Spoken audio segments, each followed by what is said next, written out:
دم باشد مکن فکری کم راحت فراغت کن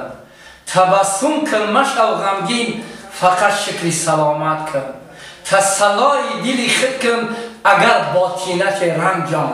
با کنج خلوت باشه خدا را ذکر طاعت کن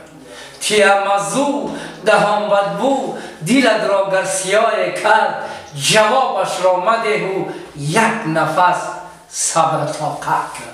مرنج از هر جهالت دل مترس از عیبت و عمش با آداب مسلمانی برای حق شفاعت کن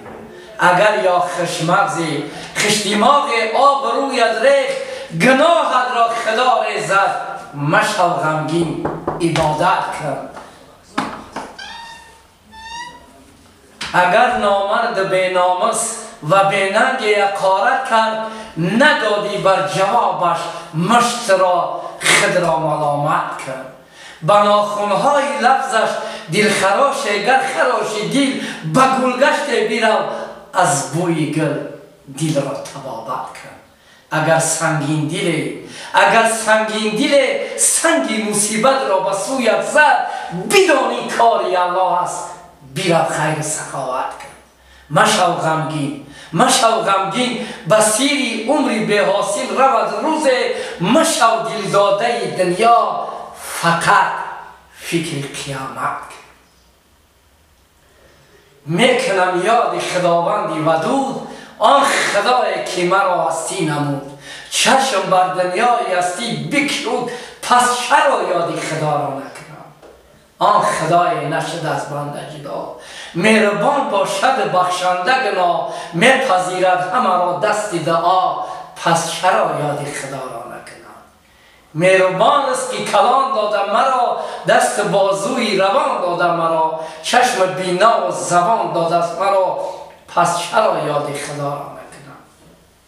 مهربان هست او برای یک کس به رضاییش نجنبد سری خس میدهد رزق همه مال مگس پس چرا یاد خدا را نکنم مهر یزدان در دل جانی من است این جهان در روزه دورانی من است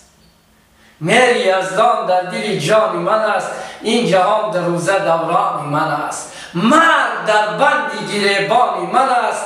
پس چرا یاد خدا را نکنم نام پاکش بگیری شاد شوی با برار از غم آزاد شوی تنسیت گردی و آباد شوی پس چرا یاد خدا را نکنم هر کی از یاد خدا بخبر است مرغی سرگشته به بال پر است در جهانی گذران به ثمر است پس چرا یاد خدا را نکنم فیضی دریا گیلهان نیست مرا با همه بشکمش شکر خدا هست در پیش رحم روزی جزا پس چرا یاد خدا را نکنم